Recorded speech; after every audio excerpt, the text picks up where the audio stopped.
When hand building a tea bowl, I like to think about the proportions before I begin.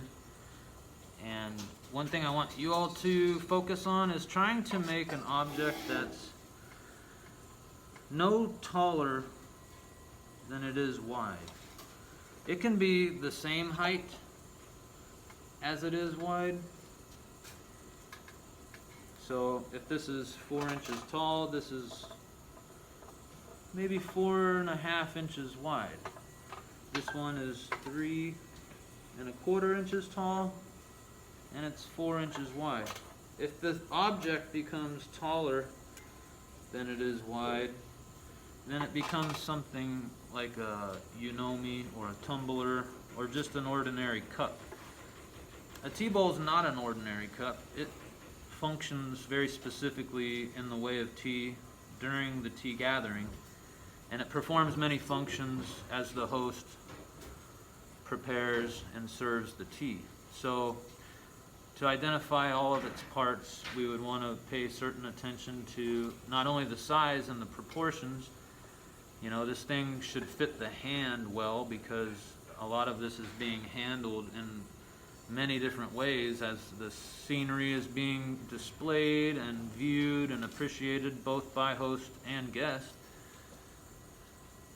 But, you know, the lip should be comfortable on the mouth. It shouldn't be rugged and ragged and tearing the silk cloth as it cleans the surface. The inside of the bowl should be smooth enough to be a functional surface, but it should be curved in a shallow slope in the floor so that the bamboo whisk can stir the water with the matcha. Also, there's endless opportunity within this framework for sculptural expression.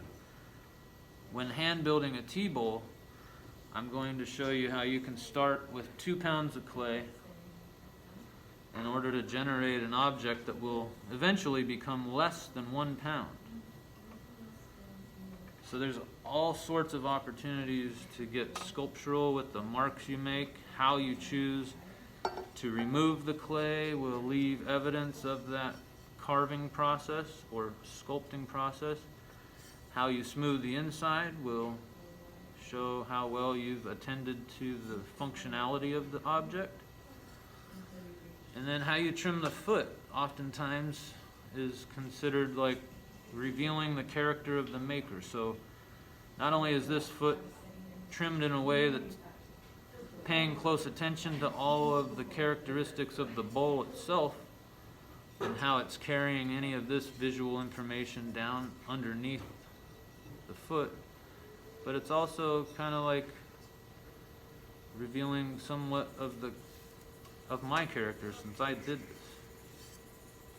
So be considerate of all the different parts and factors. Know that this sort of scalloped and cut aesthetic is not necessarily the right way to do it. It's just the way I chose to do these.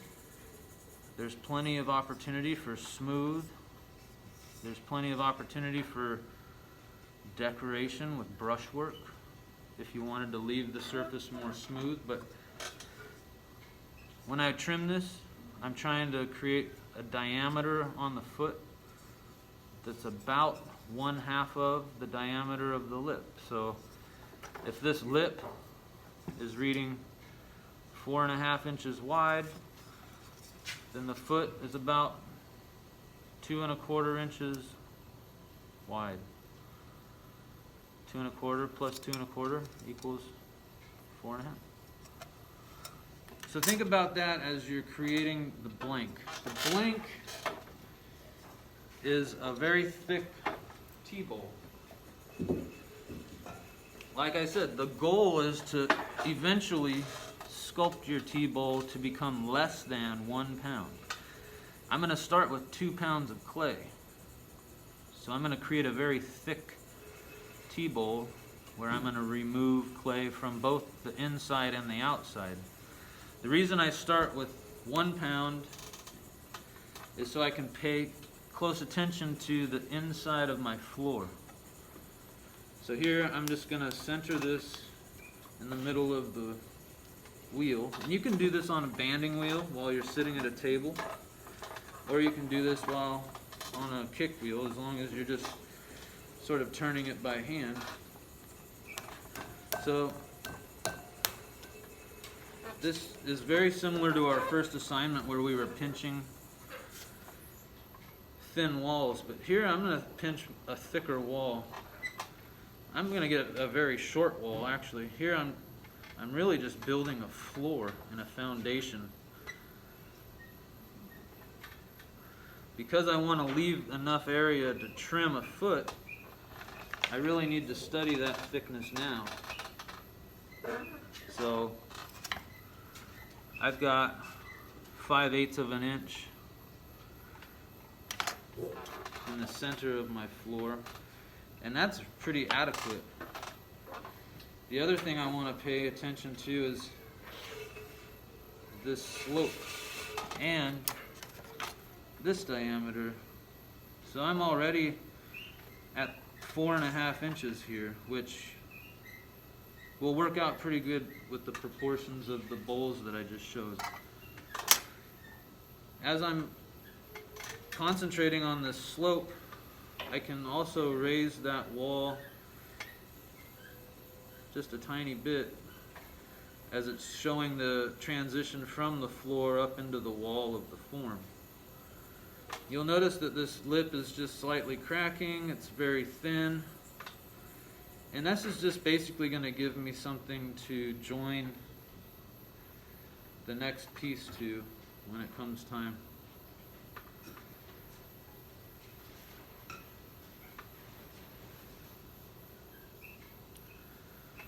So if you can't see inside, I'm just going to zoom in on that. Another tool, you know, it's like the one I always talk about. This rib can really reassure you that that floor is getting smooth and rounded in a way that's slightly concave. It's not an extreme slope. It's actually a very shallow slope. It's almost flat, but it's slightly curved. This gives the bamboo whisk something to whisk the dry tea with the water.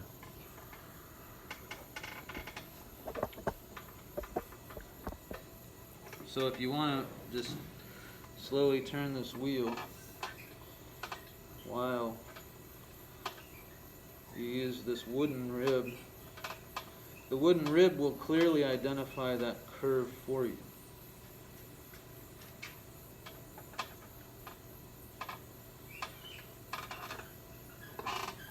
So, now that you have sort of this really shallow bowl with the right kind of curve in the floor, you'll want to join a band or a ring or a coil to this thinner edge. In order to do that, we're going to roll this into a coil shape. This is kind of the next step for our third assignment, which will become coil building. This is just going to be one coil stuck to the top of this edge. But rather than leaving this round like a thick round log, once you have this close to the circumference, notice it's not entirely completing the circumference. It's just got a small gap here because as I join it, it's going to stretch. And one thing I do before I join that is I set this on a clean, smooth surface, and I'm just going to tap. Maybe I'll show it from this angle. So I'm just going to tap this edge.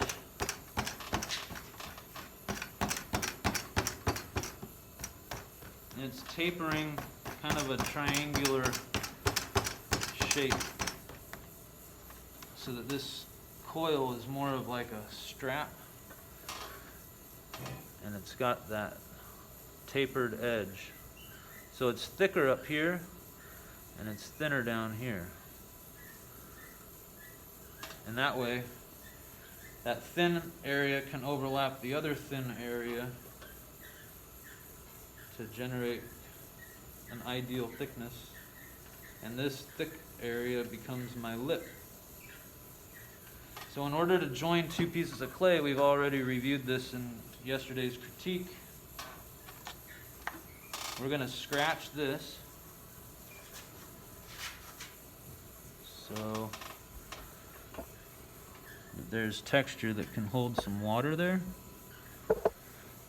And we're also going to scratch this.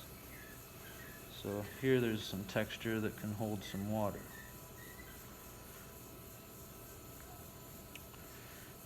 Clay will join together if there's enough water and pressure in that joint. If there's not enough water and not enough pressure, the clay delaminates and cracks apart. So here I can just use just a little bit of water and I'll fill this texture. And then I'm filling the texture on this band as well. And if you go back and scratch this again, it's creating slip.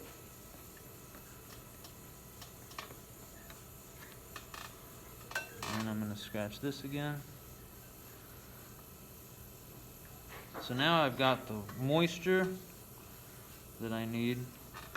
In order to get the pressure that I need to squeeze. So this is very similar to the pinching that you were doing with your first project. I've got my thumb on the inside and my fingers on the outside, and I'm squeezing the wall into this band that I've stretched out. And you notice just in the shaping of that coil and the tapering of that edge, it's now longer than the circumference that it was. I can remove a little bit of this clay where it overlaps. I can even put a little scratching and slipping on that joint. And here I have just a very thick and crude little blank. It's still almost 2 pounds. So I have a lot of carving to do. But before I let this stiffen up, I'm going to do my carving when it's leather. I just need to check a lot of things. So how wide is it? I've still got about 4.5 inches. And my height is 3. So it's 1.5 inches shorter than it is wide, which is wider than it is tall, which is okay. I'm just going to raise this wall slightly by pinching the lip somewhat. Because this lip's kind of cracking, I could provide just a little bit of moisture to that lip before I heal those cracks with some squeezing. I'm just gently nudging this thing into a taller shape, still paying close attention to the interior curve of that floor, and giving the wall a generous thickness that will afford me plenty of opportunity to make sculptural moves.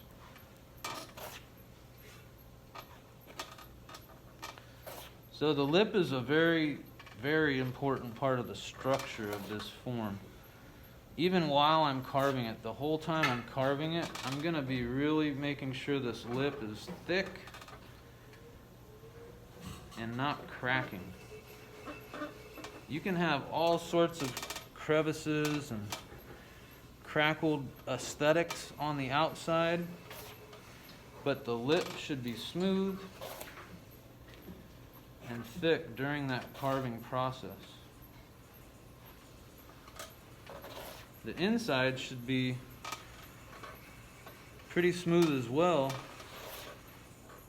and it's something we're going to carve and smooth when it is leather hard. But I'm going to look at this joint. I'm going to make sure that the inside joint has been welded together. I'm smearing my thumb down that wall into the floor, but but I'm still making sure that that floor has the curve that I want from the very beginning.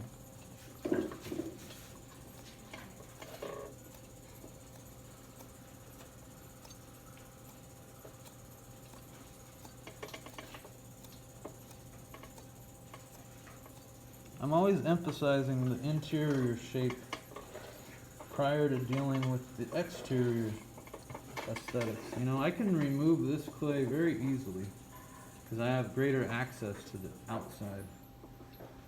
The inside is a tough spot to reckon with, so you might as well deal with that when the clay is soft and get your shape and get your size established in there now, so that later you can do all of your expressive qualities out here. Then lastly, you know, I've only raised that wall a ½ inch. I'm just going to pinch this inward and upward just another ¼ inch, maybe another ½ inch, get it closer to 4 inches tall by 4½ inches wide, and I'll be in a good proportion with what form I want to get. Another good thing to keep on checking in with is, does it feel appropriate for the hand? These things are going to be handled exclusively in the preparation and the serving and the consumption of the tea. So the number one criteria is, does it fit the hand well? So while you're doing this, maybe just cradling the wall, making sure that there's a good feel to it, double checking all of your measurements and proportions, keeping this lip tight.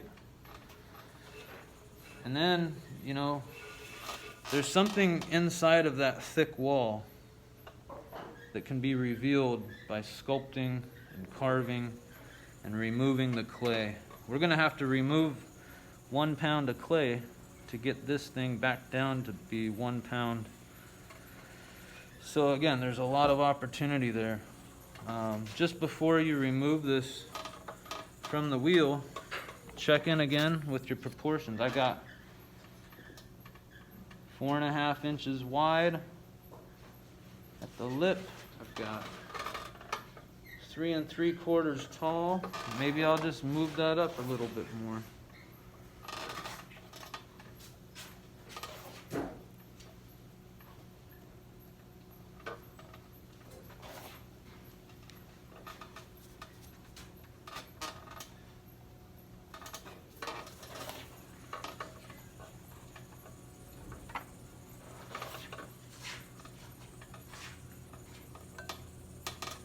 There, that's very close to 4 now. So here I've got all sorts of clay to deal with, but I'm not going to deal with it until this thing becomes more firm. A lot of my carving tools are going to have metal blades. Metal blades will stick to soft clay. So let this skin over, let it become somewhat firm, and then see what you can reveal by sculpting. Try to take notice of the clay's characteristics. Let it have some voice here, and preserve the marks you make. Just prior to taking this off the wheel, I'm going to give my fingers something to grab onto there.